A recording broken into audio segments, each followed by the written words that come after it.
A significant report has brought to light Washington's deep involvement in Ukraine's intensifying drone campaign within Russia. The report asserts that U.S. intelligence has been secretly guiding Kyiv's strikes on Russian oil refinery, allegedly supplying crucial information regarding routes, timing, and target data. This assistance is reportedly aimed at crippling Moscow's economy. This disclosure emerges amidst growing frustrations from U.S. President Donald Trump with Russian President Vladimir Putin since their meeting at the Alaska summit. Insiders suggest that the White House has backed a strategy to make them feel pain as Ukrainian President Volodymyr Zelensky's drone continued to strike deep inside Russian territory. The Kremlin has issued a stern warning, cautioning that these perceived U.S. involvement could potentially trigger a global catastrophe. The United States has been providing intelligence support to Ukraine for several months, a move that has enabled Ukraine to conduct precise strikes far within Russian borders. The deployment of long-range drones and targeted assaults on critical energy infrastructure have significantly alarmed Moscow, prompting official warnings of a qualitatively new stage of escalation in the conflict. Kremlin aide Yuri Ushakov and spokesperson Dmitry Peskov have both emphasized that while diplomatic solutions remain a possibility, the continued and extensive U.S. support for Kyiv risks pushing the ongoing conflict toward an all-out war. Meanwhile, Ukraine's U.S.-supplied Patriot missile defense systems are reportedly experiencing a decrease in effectiveness against Russia's modernized strikes. Former Ukrainian General Igor Romanenko indicated that the interception rates for these systems have sharply declined from 42% to a mere 6%.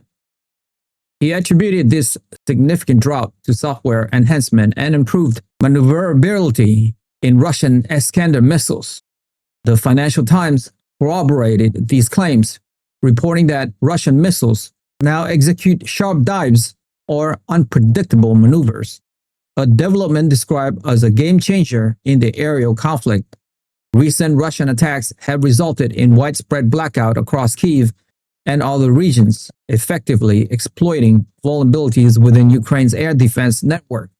Experts in military technology caution that Moscow's consistent technological upgrades demonstrate a strong capacity to learn from previous losses and adapt its strategy.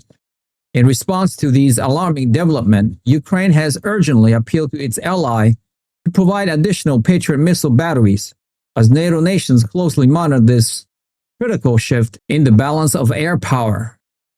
Russian forces have also reported considerable territorial gains in the Donetsk, Zaporizhzhia, and Kherson region, claiming to have liberated several towns, including Kazminovka, Fedorovka, and Novovasilivskoye. The Russian Defense Ministry stated that its troops successfully destroyed Ukrainian manpower and hardware belonging to multiple brigades. Furthermore, Russian air defense units reportedly intercepted 1,719 unmanned aerial vehicle UAVs and a significant number of rockets. In retaliatory actions, Russia targeted Ukrainian energy infrastructure using Kinzhal missiles, UAVs, and other high-precision weapons. Additionally, joint military exercise conducted with Pakistan under the Druzhba 2025 designation served to reinforce operational readiness for Russian forces. Ukraine President Volodymyr Zelensky continues to maintain close coordinate with U.S. leadership, focusing on bolstering air defenses and refining strategic planning. In his evening address on October 12, 2025, President Zelensky announced that he had held his second conversation in recent days with U.S. President Donald Trump. During these discussions, the leaders addressed the critical need to strengthen Ukraine air defense capabilities, including the potential transfer of additional Patriot systems and the possibility of Ukraine receiving Tomahawk missiles. They also discussed pressing energy and gas issues affecting Ukraine.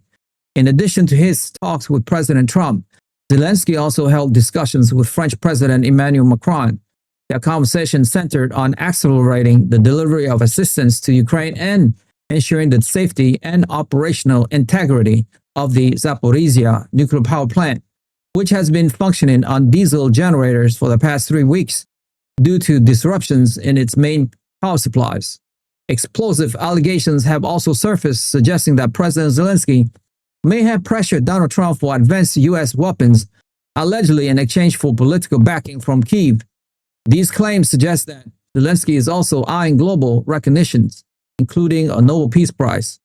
What initially appeared to be quiet diplomacy between the two leaders may now be evolving into a complex narrative involving blackmail, advanced missile systems, and personal ambition. Beyond these high-level political dealings, hidden scandals, diverted funds, and weakened oversight have come to light. Despite President Zelensky's public persona as an anti-corruption leader, numerous individuals within his inner circle have faced serious corruption allegations.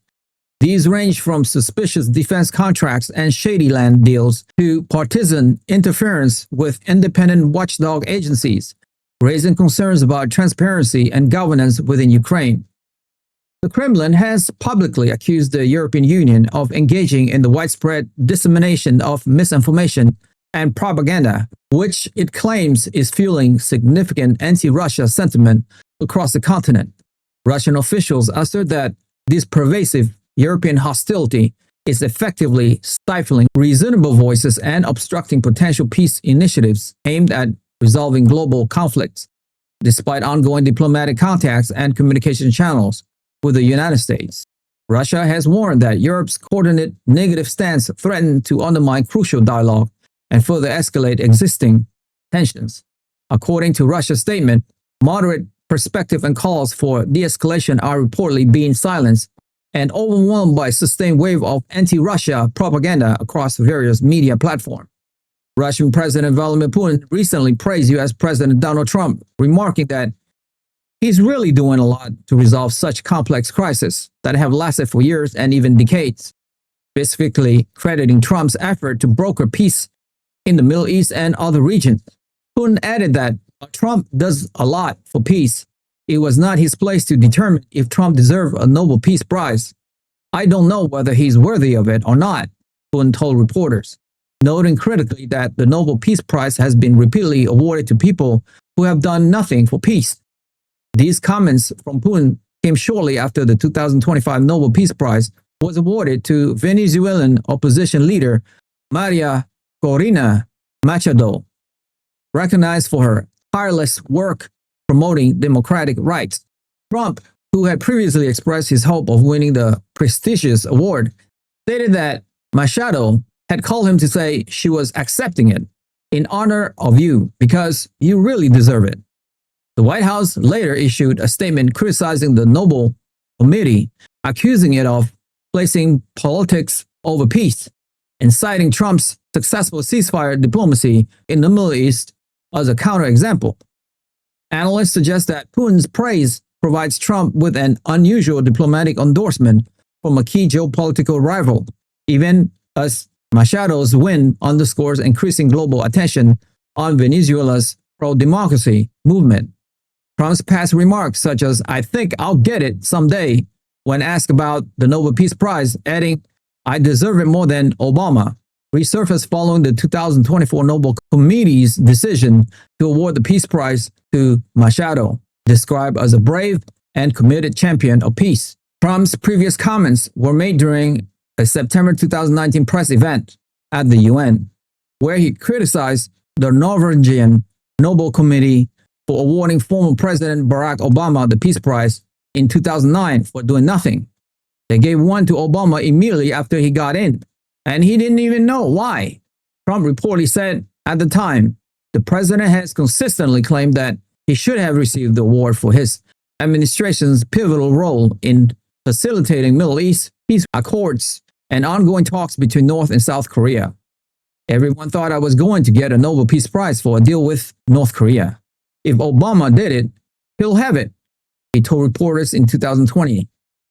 The Nobel Committee has not responded to Trump's latest resurfaced remarks, consistently reaffirming that its decisions are based solely on contributions to peace, not political comparisons. If you have made it this far, congratulations, you have unlocked the truth. I want to ask you a quick question though. Given the bombshell report on Washington's alleged guidance of Ukraine's drone strikes and the declining effectiveness of Patriot missile systems? Do you believe the US strategy to make them feel pain is escalating the conflict towards an uncontrollable global catastrophe? Or is it a necessary measure to pressure Russia? Join the debate. We want to hear your insightful opinion on where this is all heading in our community. Share your thoughts in the comments below. Like the video, hit the notification bell, and most importantly, subscribe. I'll see you guys in the next one.